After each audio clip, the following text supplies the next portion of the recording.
गौरी पुत्र गणेश भगवान की जय। जय श्री कृष्णा, राधे राधे। हे प्रिय भक्तों, जैसा कि आप सभी जानते हैं, पौष का पवित्र महीना शुरू हो चुका है और पौष माह की कृष्ण पक्ष की एकादशी साल की आखिरी एकादशी होगी। इस एकादशी को सफला एकादशी के नाम से जाना जाता है। तो सबसे पहले आप सभी को सफला एकादशी व्रत की हार्दिक शुभकामनाएं। शास्त्रों के अनुसार सफला एकादशी का व्रत करने और इसकी कथा को सुनने से हमारे हर एक कार्य सफल हो जाते हैं तथा सफला एकादशी का व्रत असफलता को सफलता में बदल देता है। इसीलिए हे प्रिय भक्तों, इस एकादशी का नाम सफला एकादशी पड़ा।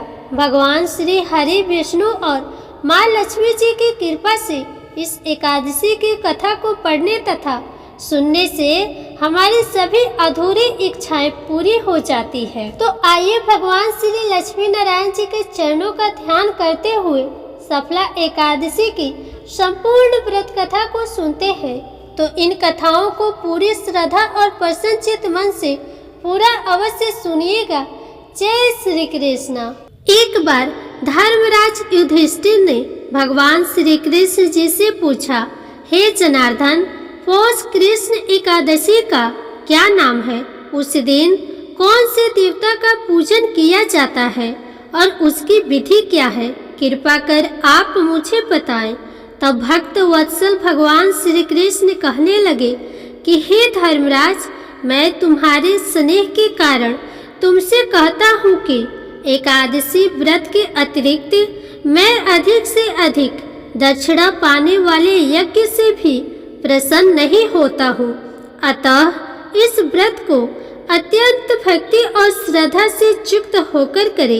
हे राजन, इस एकादशी को सफला एकादशी कहते हैं। हे राजन, अब मैं तुम्हें सफला एकादशी की व्रत कथा को सुनाता हूँ। इसे ध्यान पूर्वक श्रवण करो। चंपावती नगरी में एक महिषमान नाम का राजा राज्य करता था। उसके 4 पुत्र थे। उन सब में लुम्बक नाम वाला बड़ा राजपुत्र महापापी था। वह पापी सदा पर स्त्री और वैश्यागमन तथा दूसरे बुरे कर्मों में अपने पिता का धन नष्ट किया करता था। सदैव ही देवताओं, ब्राह्मणों और वैष्णवों की निंदा किया करता था। जब राजा को अपने बड़े पुत्र के ऐसे कुकर्मों का पता चला तो उन्होंने उसे अपने राज्य से निकाल दिया। तब वह विचार करने लगा कि अब मैं कहाँ जाऊँ और क्या करूँ। अंत में उसने चोरी करने का निश्चय किया। दिन में वह वन में रहता और रात्रि को अपने पिता की नगरी में चोरी करता तथा प्रजा को तंग करने और उन्हें मारने का कुकर्म करता। कुछ समय पश्चात सारी नगरी भयभीत हो गई। वह वन में रहकर पशु आदि को मारकर खाने लगा। नागरिक और राज्य के कर्मचारी उसे पकड़ लेते, किंतु राजा के भय से उसे छोड़ भी देते थे। वन में एक अति प्राचीन विशाल पीपल का वृक्ष था। लोग उसकी भगवान के समान पूजा करते थे। उसी वृक्ष के नीचे वह महापापी लुम्बक रहा करता था। इस वन को लोग देवताओं की क्रीड़ा स्थली मानते थे। कुछ समय पश्चात पौष कृष्ण पक्ष की 10वीं के दिन वह वस्त्रहीन होने के कारण शीत के चलते सारी रात सो नहीं सका। उसके हाथ पैर अकड़ गए। सूर्योदय होते होते वह मूर्छित हो गया और दूसरे दिन एकादशी को मध्याह्न के समय सूर्य की गर्मी पाकर उसकी मूर्छा दूर हुई। गिरता पड़ता वह भोजन की तलाश में निकल पड़ा। पशुओं को मारने में अब वह समर्थ नहीं था। अतः पेड़ों के नीचे गिरे हुए फलों को उठाकर वापस उसी पीपल के वृक्ष के नीचे आ गया। उस समय तक सूर्यास्त हो चुका था। वृक्ष के नीचे फल रखकर कहने लगा कि हे भगवान, अब मैं इन फलों का क्या करूं? अब मैं ये फल आपको ही अर्पण करता हूँ। आप ही तृप्त हो जाइए। उस रात्रि को भी दुख के कारण उसे नींद नहीं आई। उसके द्वारा अनजाने में ही इस उपवास और जागरण से भगवान अत्यंत प्रसन्न हुए और उसके सारे पाप नष्ट हो गए। दूसरे दिन प्रातः एक अति सुंदर घोड़ा और अनेक सुंदर वस्त्रों से सजा हुआ उसके सामने आकर खड़ा हो गया। उसी समय आकाशवाणी हुई कि हे राजपुत्र, श्री नारायण की कृपा से तेरे सारे पाप नष्ट हो गए हैं। अब तू अपने पिता के नगर में जाकर राज प्राप्त कर। ऐसी वाणी सुनकर वह अत्यंत प्रसन्न हुआ और दिव्य वस्त्र धारण करके भगवान आपकी जय हो ऐसा कहकर अपने पिता के पास गया और उसके पिता ने उसे प्रसन्न होकर उसे समस्त राज्य का भार सौंप दिया और वन की ओर चले गए। अब लुम्पक सहस्त्र अनुसार राज्य करने लगा। उसके स्त्री पुत्र आदि सारा कुटुंब भगवान नारायण का परम भक्त हो गया। वृद्ध होने पर वह भी अपने पुत्र को राज्य का भार सौंपकर वन में तपस्या करने चला गया और अंत समय में वैकुंठ को प्राप्त हुआ। अतः जो भी मनुष्य इस परम पवित्र सफला एकादशी का व्रत करता है उसे अंत में मुक्ति मिलती है। जो नहीं करते वे पूंछ और सींगों से रहित समान है। इस एकादशी के महात्म्य को पढ़ने से अथवा श्रवण करने से मनुष्य को अश्वमेघ यज्ञ का फल मिलता है। आज के दिन तुलसी जी का पौधा अवश्य लगाना चाहिए। हे धर्मराज, अब मैं तुम्हें इस व्रत की विधि को बताता हूँ, इसे ध्यान पूर्वक सुनो। जिस प्रकार नागों में शेषनाग, पक्षियों में गरुड़, सब ग्रहों में चंद्रमा, यज्ञों में अश्वमेघ यज्ञ और देवताओं में भगवान विष्णु सर्वश्रेष्ठ है, उसी तरह सब व्रतों में एकादशी का व्रत श्रेष्ठ है। जो मनुष्य सदैव एकादशी का व्रत करते हैं वे मुझे परम प्रिय हैं। मेरी पूजा के लिए ऋतु के अनुकूल फल, नारियल, नींबू, नैवेद्य आदि 16 वस्तुओं का संग्रह करें। इस सामग्री से मेरी पूजा करने के बाद रात्रि जागरण करें। इस एकादशी के व्रत के समान यज्ञ, तीर्थ, दान, तप तथा और कोई दूसरा व्रत नहीं है। 5000 वर्ष तप करने से जो फल मिलता है उससे भी अधिक सफला एकादशी व्रत करने से मिलता है। आज के दिन भगवान विष्णु को तुलसी की पत्ती डालकर खीर का भोग अवश्य लगाना चाहिए। आज के दिन गाय बछड़े का पूजन अवश्य करें तथा भूलकर भी क्रोध नहीं करना चाहिए। जो मनुष्य सब विधि विधान से सफला एकादशी का व्रत रखता है उसकी सभी मनोकामनाएं पूर्ण हो जाती है। प्रेम से बोलिए श्री लक्ष्मी नारायण भगवान की जय। आइए अब बड़े प्रेम से एकादशी माता और तुलसी माता की कथा को सुनते हैं। इन कथाओं को सुनने से ही एकादशी का व्रत पूर्ण माना जाता है। एक बूढ़ी माँ ने एक बार एकादशी का व्रत रखा। बड़ा ही भक्ति भाव से पूजा अर्चना की। उन्हें वृद्धा अवस्था में क्या बाधा थी, वे तो अपने पुत्र पौत्रों की सुख सुविधा के लिए व्रत रखने लगी थी। वे दिन भर तो जरा कठोर मन करके अपनी प्यास को रोके रही। दिन में पूजा पाठ किया, कथा सुनी और पंडित जी को मिट्टी के पात्र में भरकर पानी और ऋतुफल दान में दिए। दोना भर भर के बूढ़ा शक्कर वितरण किया। उन्हें गर्मी के कारण बहुत बेचैनी हो रही थी। इस कारण से बड़ी देर तक पानी में पड़ी रही और पानी की कुल्ला करती रही, अपना मुंह धोती रही। तब कहीं थोड़ा बहुत धैर्य बंध पाया। धूप तो बहुत तेज पड़ रही थी, इस कारण बार बार उनका मुंह सूख रहा था। बूढ़ी माँ बहुत बेचैन हो रही थी। एक तरफ बुढ़ापा और दूसरा यह भयंकर गर्मी। वृद्धा अवस्था की स्थिति तो कुछ दूसरी ही प्रकार की होती है। जैसे जैसे रोध होके दिन कट पाया। अब पहाड़ सी रात सामने थी, उसका कटना बड़ा ही कठिन दिखाई दे रहा था। खटिया पर पड़े शांति नहीं मिल रही थी। वे बार बार करवट बदल रही थी। अनेक बार वे बाहर जाती और भीतर आती, उन्हें घर के अंदर शांति नहीं थी। वे पड़ी पड़ी एकादशी माता का स्मरण करती रही। वे कहती रही कि हे माता जी, आप मेरी लाज रखिएगा, आप ही मुझे शक्ति दीजिएगा जिससे मैं भली भांति आपका व्रत कर सकूं और यह पहाड़ सी रात शांति पूर्वक व्यतीत हो सके। प्यास के कारण बूढ़ी माँ की बेचैनी तो बढ़ ही रही थी। उन्होंने धैर्य रखने का बहुत प्रयास किया, किंतु सहनशीलता की सीमा टूट गई और वे घबराकर एकदम चिल्ला पड़ी और बोली कि बचाओ बचाओ। अम्मा का चिल्लाना सुनकर परिवार भर के नर नारी, बच्चे और पड़ोसी एकत्र होकर बूढ़ी अम्मा के खटिया के समीप पहुंच गए।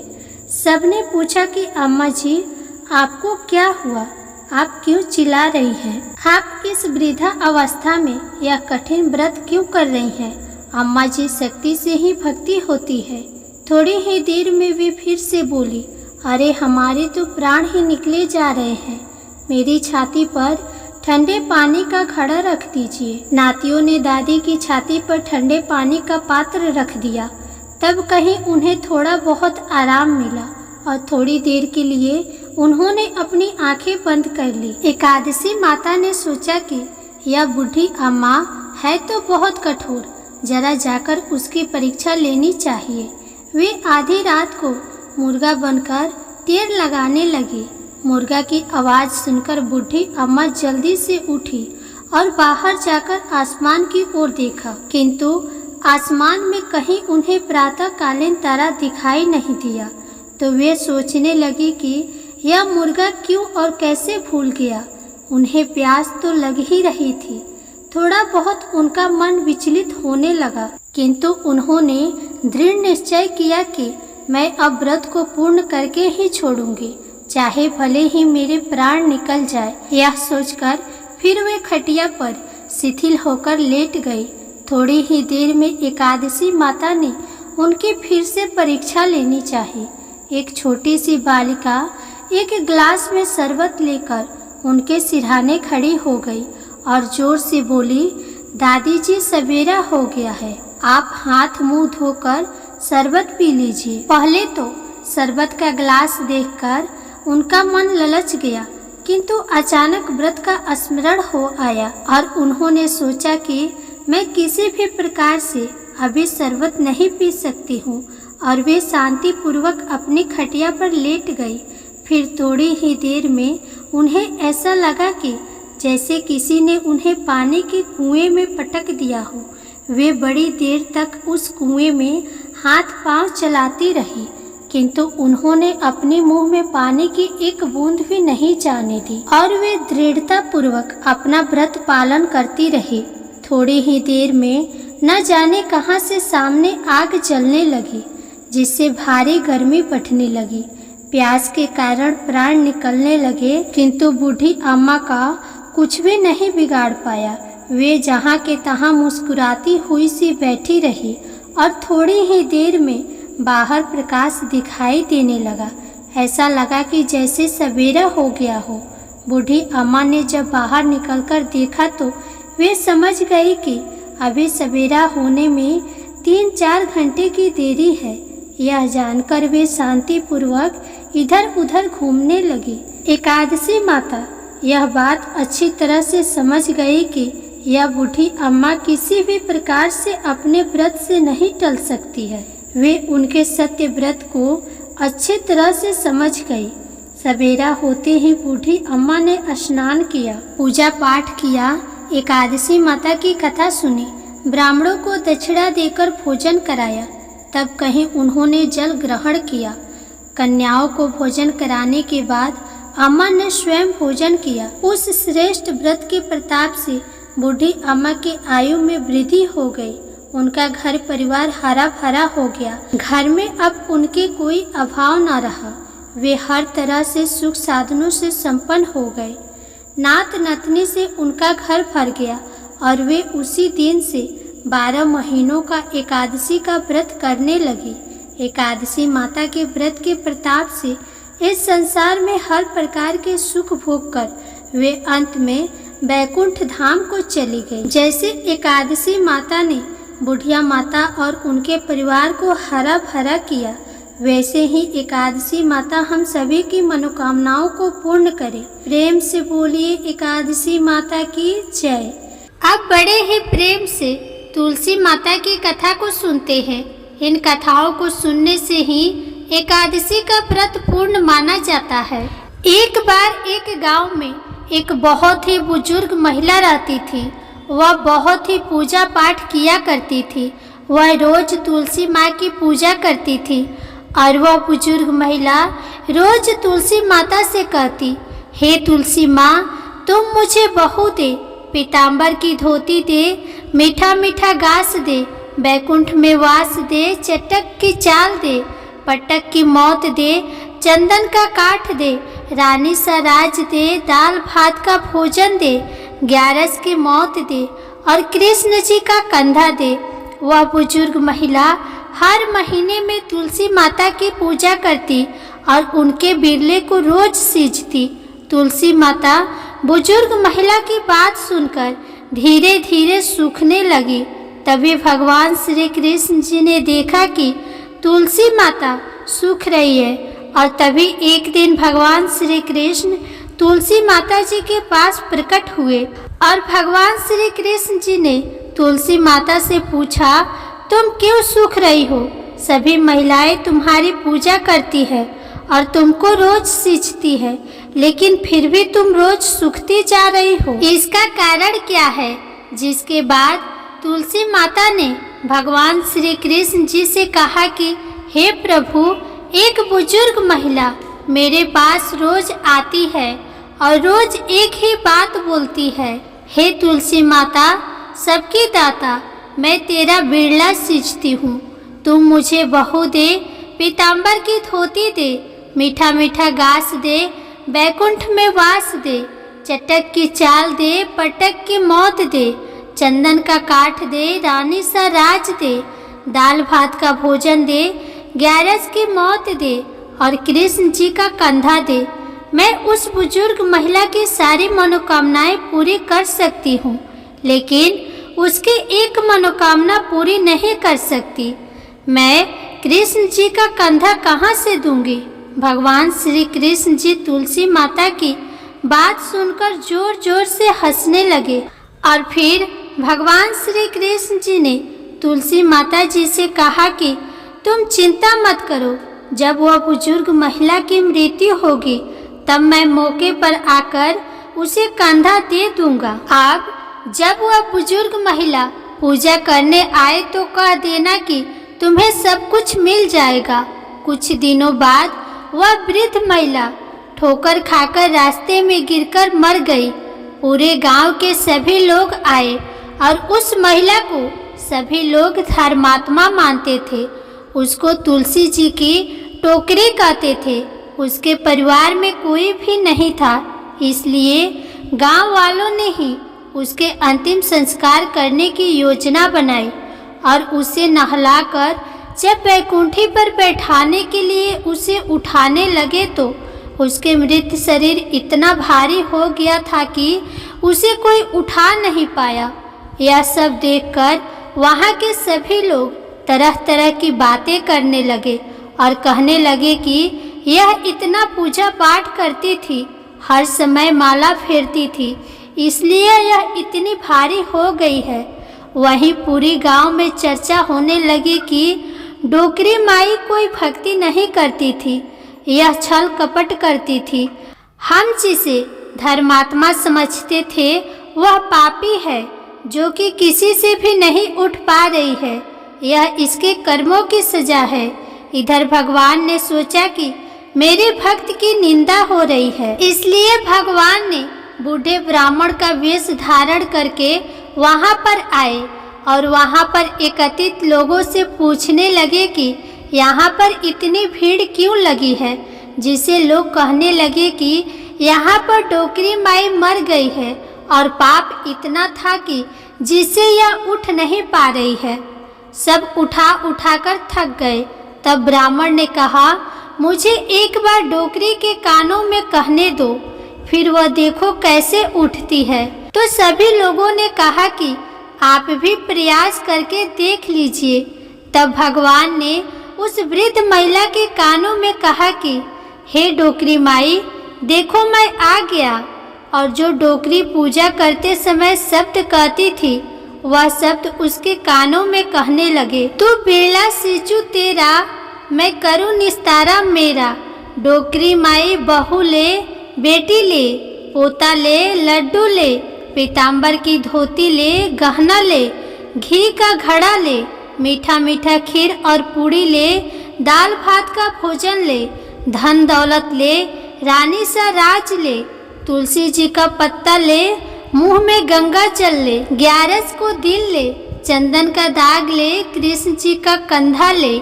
इतना सुनते ही डोकरी हल्की हो गई। भगवान ने बोला, आओ और इसको उठाओ। भगवान ने हाथ लगाया और डोकरी माई उठ गई। सबको बड़ा आश्चर्य हुआ। उसे खूब धूमधाम से ले जाया गया। भगवान उसे अपने कंधे पर ले गए। पूरे गांव में उसकी चर्चा होने लगी, जिससे उसको मुक्ति मिल गई और वह वैकुंठ में चली गई। सभी लोग देखते रह गए। सभी लोगों ने देखा कि शमशान घाट तक तो ब्राह्मण साथ ही आया था, लेकिन अब वह दिखाई नहीं दे रहा है।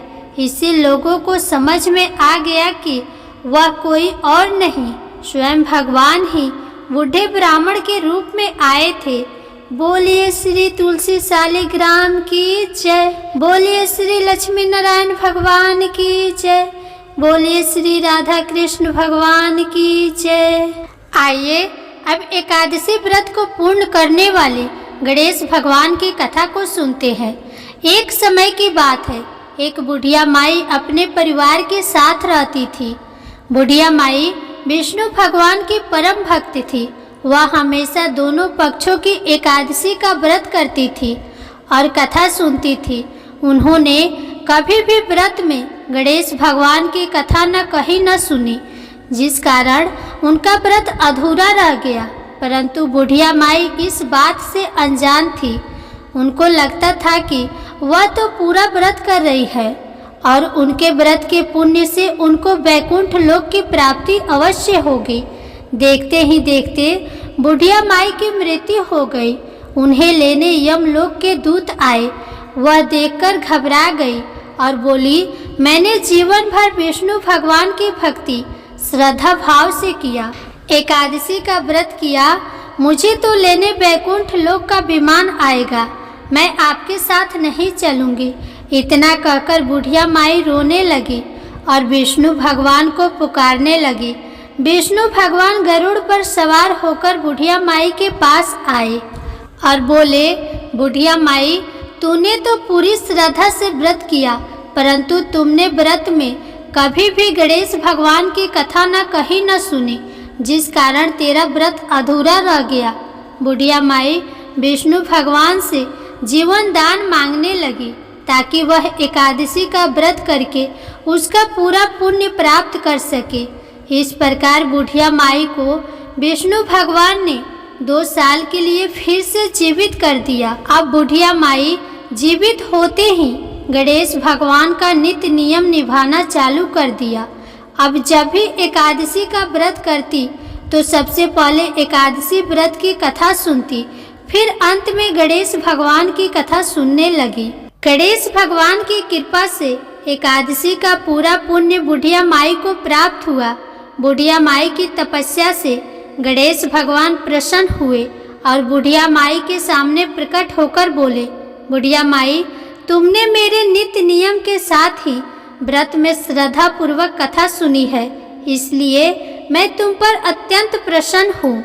मैं तुम्हें आशीर्वाद देता हूँ कि जब तक यह पृथ्वी रहेगी तब तक तुम्हारी इस तपस्या का गुणगान लोग करते रहेंगे।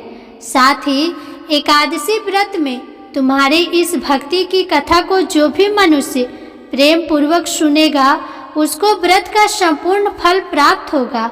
गणेश भगवान बुढ़िया माई पर प्रसन्न होकर बुढ़िया माई का घर अन्न धन से भर दिया।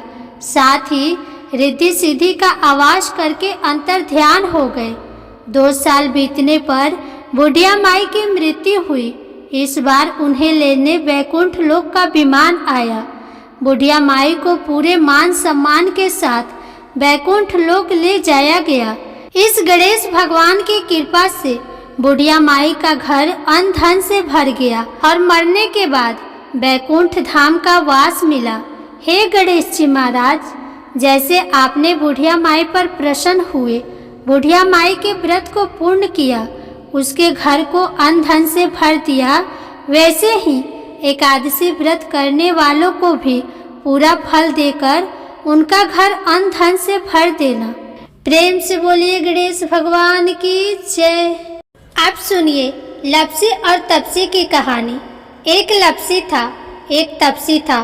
तपसी हमेशा भगवान की तपस्या करता था, लेकिन उसे चोरी करने की आदत थी। लपसी हमेशा सवा सेर की लपसी बनाता और सबसे पहले भगवान को भोग लगाता, उसके बाद में स्वयं भोजन करता। दोनों भाइयों का यही नियम था।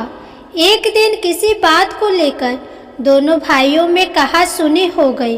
तपसी कहने लगा कि मैं रोजाना भगवान की तपस्या करता हूँ, इसीलिए मैं बड़ा हूँ। तो लपसी बोला कि मैं रोज भगवान को सवा सेर का लपसी का भोग लगाता हूँ, इसीलिए मैं बड़ा हूँ। ऐसा कहते हुए दोनों जोर जोर से लड़ने लगे। तभी वहाँ से नारद जी गुजर रहे थे। दोनों को लड़ता हुआ देखकर वहाँ आए और उनसे पूछा कि तुम दोनों लड़ क्यों रहे हो। तो दोनों ने अपने आप को बड़ा बताया और साथ में बड़ा होने का कारण भी बताया। तो नारद जी बोले कि इसका फैसला मैं कर दूंगा, कल आकर बता दूंगा कि कौन बड़ा है। दूसरे दिन लपसी और तपसी नहाकर अपने रोज की भक्ति करने आए। तो नारद जी ने छुपकर 1.25 करोड़ की एक एक अंगूठी उन दोनों के आगे रख दी। जैसे ही भक्ति करते हुए तपसी की नज़र उस अंगूठी पर पड़ी तो उसने चुपचाप से उठाई और अपने पैर के नीचे दबा दी। लपसी की नज़र अंगूठी पर पड़ी, लेकिन उसने ध्यान नहीं दिया। उसने पहले भगवान को भोग लगाया और फिर स्वयं भोजन करने के लिए बैठ गया। थोड़ी ही देर बाद नारद जी सामने आए तो दोनों ने पूछा कि अब बताओ हम दोनों में से कौन बड़ा है। तो नारद जी ने तपसी से कहा, तपस्या तो तुम करते हो, इतनी तपस्या करने के बाद भी तुम्हारी चोरी करने की आदत नहीं गई। यह अंगूठी मैंने ही तुम दोनों के आगे रखी थी। मैं ये देखना चाहता था कि तुम दोनों में से किनके मन में लालच है, तो तूने तो अंगूठी दिखाई पड़ते ही झट से अपने पैर के नीचे दबा ली। लेकिन लपसी का ध्यान अंगूठी पर जाने के बाद भी लपसी ने अंगूठी को नहीं उठाया और ना ही ध्यान दिया। उसने सिर्फ अपने भगवान में ही ध्यान रखा, उन्हें भोग लगाया और बाद में भोजन करने लगा। इसलिए लपसी बड़ा है और तुम्हें तुम्हारी तपस्या का कोई भी फल नहीं मिलने वाला।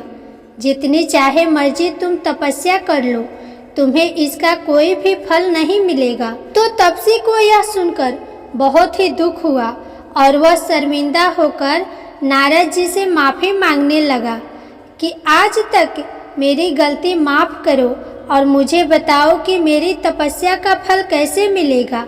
आज के बाद कभी भी मैं चोरी नहीं करूँगा। तो नारद जी ने कहा कि यदि कोई गाय या कुत्ते के लिए रोटी नहीं बनाएगा तो उसका फल तुझे मिलेगा।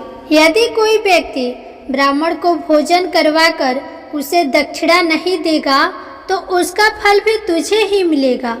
अगर किसी को सूट साड़ी देगा और उसके साथ भेंट स्वरूप कुछ रुपये नहीं देगा तो उसका फल भी तुझे ही मिलेगा। अगर कोई व्यक्ति दिए से दिया जलाएगा तो उसका फल भी तुझे ही मिलेगा। अगर कोई औरत आंगन लिपकर चौका नहीं लिपेगी तो उसका फल भी तुझे ही मिलेगा।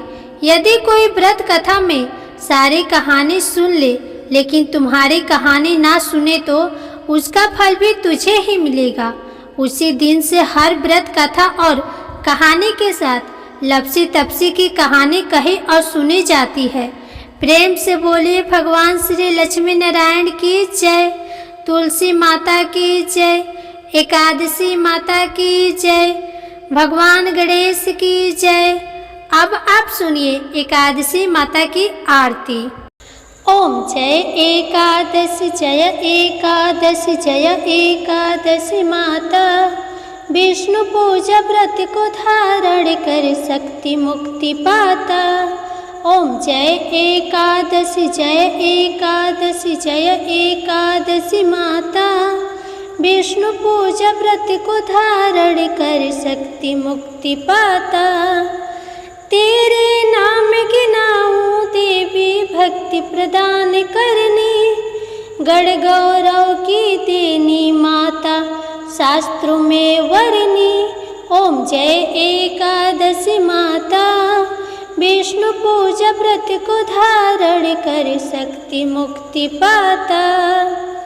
मार्गशीर्ष के कृष्ण पक्ष की उत्पन्ना विश्व तारिणी जन्मी। शुक्ल पक्ष में हुई मोक्षदा मुक्तिदाता बन आई। ओम जय एकादशी माता।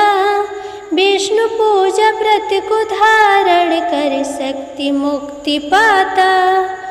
पौष के कृष्ण पक्ष की शफला नामक है। शुक्ल पक्ष में होए पुत्रदा आनंद अधिक रहे। ओम जय एकादशी माता। विष्णु पूजा व्रत को धारण कर शक्ति मुक्ति पाता। नाम सटतीला माघ मास में कृष्ण पक्ष आवे। शुक्ल पक्ष में जया कहावे विजय सदा पावे। ओम जय एकादशी माता। विष्णु पूजा व्रत को धारण कर शक्ति मुक्ति पाता। चैत्र शुक्ल में नाम कामदा धन देने वाली। नाम वरुथनी कृष्ण पक्ष में वैशाख माह वाली। ओम जय एकादशी माता। विष्णु पूजा व्रत को धारण कर शक्ति मुक्ति पाता। शुक्ल पक्ष में होए मोहिनी अपरा ज्येष्ठ कृष्ण पक्षी। नाम निर्जला सब सुख करनी शुक्ल पक्ष रखी। ओम जय एकादशी माता। विष्णु पूजा व्रत को धारण कर शक्ति मुक्ति पाता। जोगिनी नाम आषाढ़ में जानो कृष्ण पक्ष करनी। देव शैनी नाम कहायो शुक्ल पक्ष धरनी। ओम जय एकादशी माता। विष्णु पूजा व्रत को धारण कर शक्ति मुक्ति पाता। कामिका श्रावण मास में आवे कृष्ण पक्ष कहिए। श्रावण शुक्ल होए पवित्र आनंद से रहिए। ओम जय एकादशी माता। विष्णु पूजा व्रत को धारण कर शक्ति मुक्ति पाता।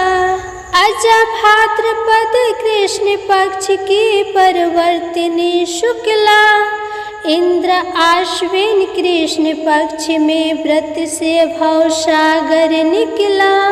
ओम जय एकादशी एकादशी माता। विष्णु पूजा व्रत को धारण कर शक्ति मुक्ति पाता। पाप कौन सा है शुक्ल पक्ष में आप हरनहारी। रमा मास कार्तिक में आवे सुखदायक भारी। ओम जय एकादशी माता। विष्णु पूजा व्रत को धारण कर शक्ति मुक्ति पाता। देव उठाने शुक्ल पक्ष की दुख नाशक मैया। पावन मास में करो विनती पार करो नैया। ओम जय एकादशी माता। विष्णु पूजा व्रत को धारण कर शक्ति मुक्ति पाता। परमा कृष्ण पक्ष में होती जन मंगल करनी। शुक्ल मास में होए पद्मिनी दुख दारिद्र हरनी। ओम जय एकादशी माता। विष्णु पूजा व्रत को धारण कर शक्ति मुक्ति पाता। जो कोई आरती एकादशी की भक्ति सहित गावे, जन गुरु दीता स्वर्ग का वासा निश्चय वह पावे। ओम जय